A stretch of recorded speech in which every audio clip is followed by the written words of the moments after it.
Cara yang pertama adalah menyusun tali kotari. Menyusun tali kotari ini teman-teman, kita harus menyeimbangi teman kita dari depan yang menggulung tali, agar tali yang kita susun dapat tersusun rapi dan lurus ya teman-teman. Nah kemudian kotari yang kita susun teman-teman sebanyak 300 lubang. Wow, coba bayangkan ya teman-teman. Dan tingginya bisa mencapai tinggian badan kita ya teman-teman. Dan kemudian ketika kita memasang kotari yang 300 lubang ini, kita memakai waktu selama 6 jam.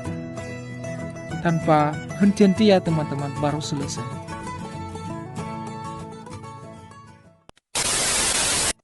Yang kedua yaitu menggulung tali. Kalau bahasa Koreanya teman-teman adalah culsare.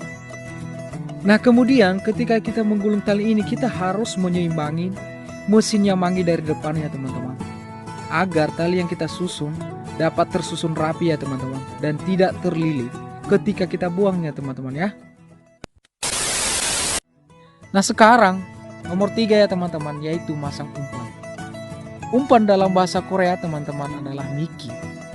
Dan kemudian dalam setiap tongbal kita pasang 2 umpan ya teman-teman ya. Dan seterusnya ketika kita masang umpan di dalam tongbal, kita harus cepat-cepat masangnya teman-teman, agar tombal dari depan tidak bertumpuk.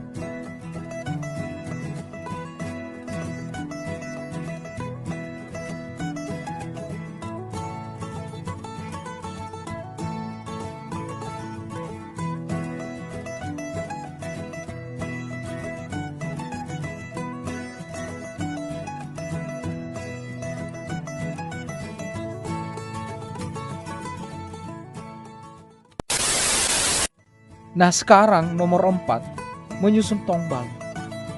Dalam menyusun tombal ini teman-teman, yang perlu kita perhatikan adalah kecepatan. Jika tidak, maka tombal dari depan dapat bertumpuk. Dan dalam setiap baris kita susun tombalnya teman-teman sebanyak 50 buah ke atas. Nah kemudian ketika kita menyusun tombal 40 ke atas, pastikan kuda-kuda teman-teman harus kuat ya, agar kita tidak bisa jatuh ke laut. Jadi intinya hati-hati cara masangnya teman-teman. Sekarang yang kelima, yaitu cara menarik perangkap kepiting di atas. Pekerjaan ini bahasa Koreanya adalah haka. Dan pekerjaannya kita harus selesaikan secara cepat dan tepat ya teman-teman, agar tombal yang kita ambil dari laut tidak lepas atau dibawa oleh arus laut tentunya. Dan kemudian ketika teman-teman mengambil tombalnya dari dalam laut, pastikan kuda-kuda teman-teman harus kuat ya, agar tidak jatuh ke laut.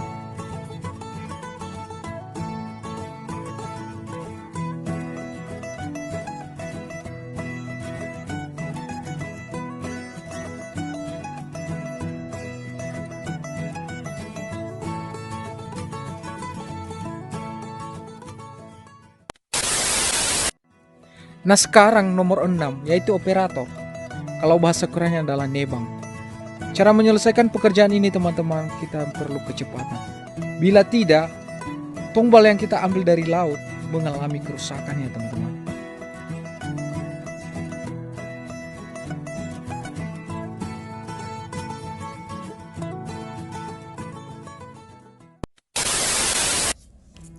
Sekarang nomor 7, yaitu memilih kepiting ya teman-teman.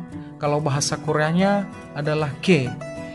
Dalam memilih kepiting ada dinamakan kepiting mati ya teman-teman. Kalau bahasa Koreanya adalah konjangki. Kalau kepiting hidup dinamakan harulki ya teman-teman ya. Konjangki atau harulki teman-teman beda harganya.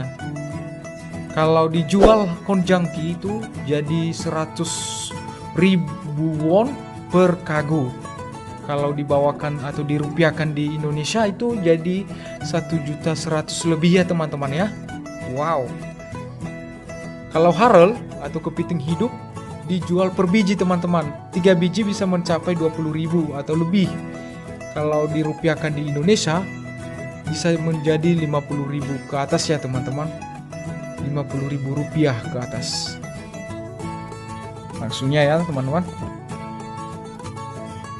Kemudian konjangki ya teman-teman, atau kepiting mati ini diekspor di luar negeri ya teman-teman, di luar negeri seperti di Indonesia, termasuk Vietnam, Amerika, dan juga negara lain ya.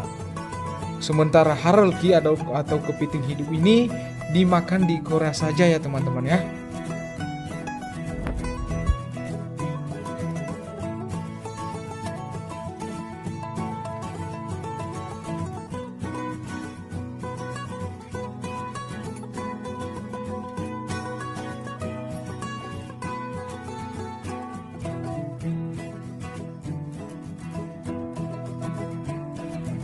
Nah, ini yang dinamakan harel teman-teman, yang dibawa oleh orang Korea, dimasukkan di kolam ya teman-teman, agar kepitingnya tetap hidup dan awet ya teman-teman ya.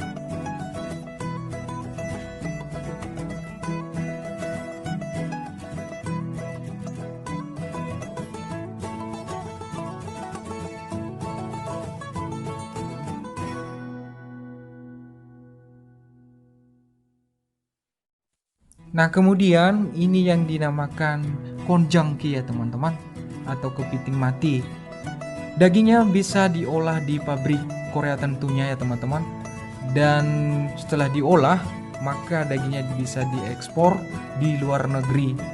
Nah, ini cara orang Korea mendapatkan won tentunya teman-teman.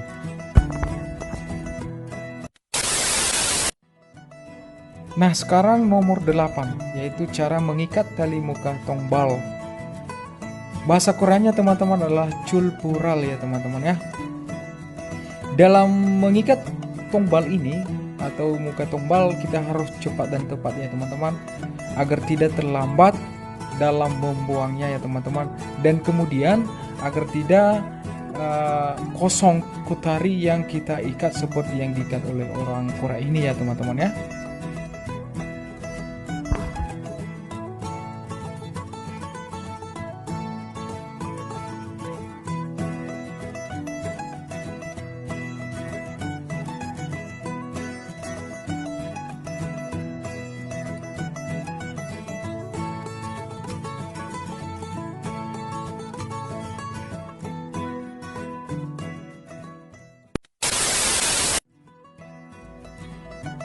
Nah, sekarang nomor 9, yaitu cara mengikat tali kotari.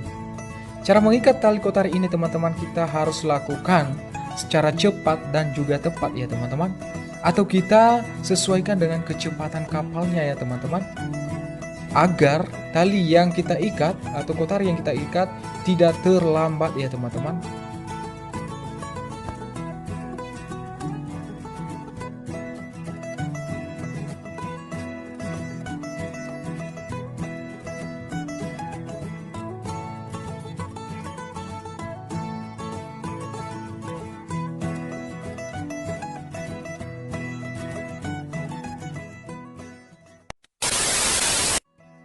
Nah, sekarang cara yang ke-10, yaitu cara menyambungkan tali yang putus.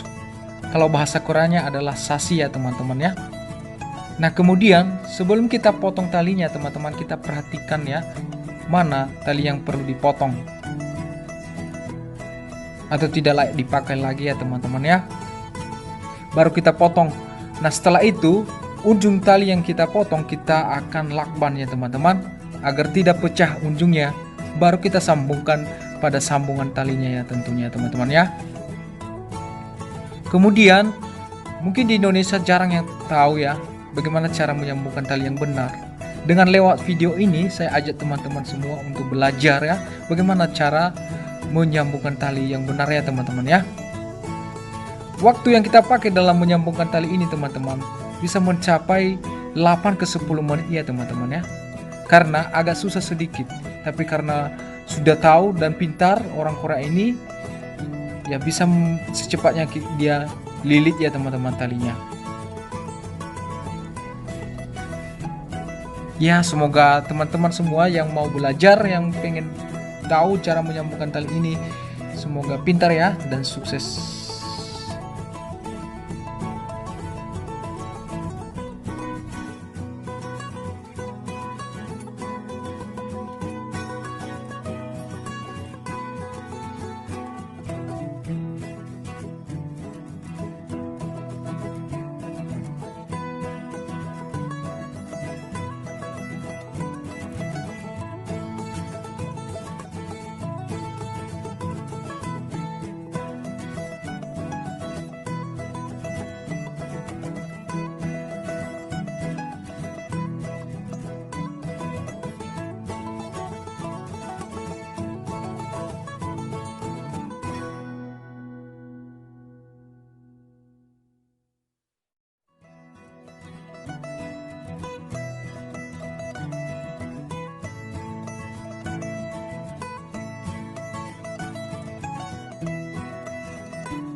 Sekarang nomor 11 yaitu bongkar kepiting.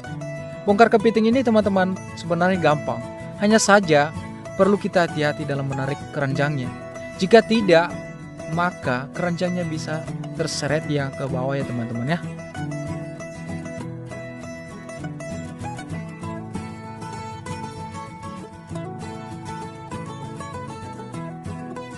Nah kemudian ketika kita berada di dalam ocang untuk menarik keranjang kepitingnya, kita harus menyeimbangin teman kita yang menarik kepitingnya teman-teman.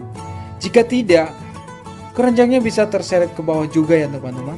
Intinya hati-hati dan menyeimbangi.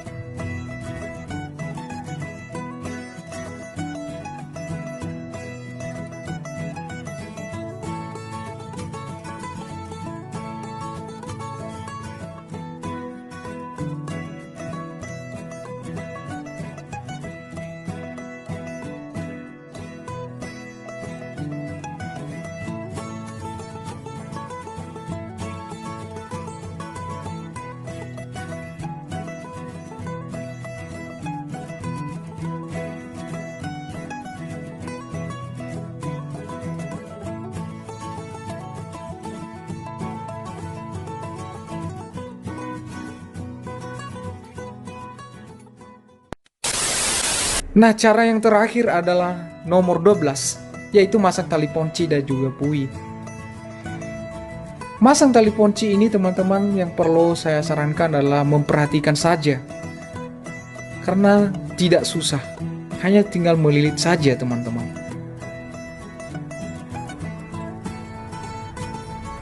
Nah, kemudian sekarang memasang tali di buih teman-teman. Ini adalah orang Indonesia teman-teman. Dia pintar masangnya karena dia sudah belajar. Intinya kita harus memperhatikan ketika orang Korea mengajari kita. Dan langsung kita belajar. Oke teman-teman, demikian aja videonya. Dan jika teman-teman menguasai semua 1-12 cara tersebut, maka teman-teman bisa berhak mendapat 30 juta di kantong teman-teman semua ya. Akhir kata saya undur diri, salam Pelaut Samudra ya.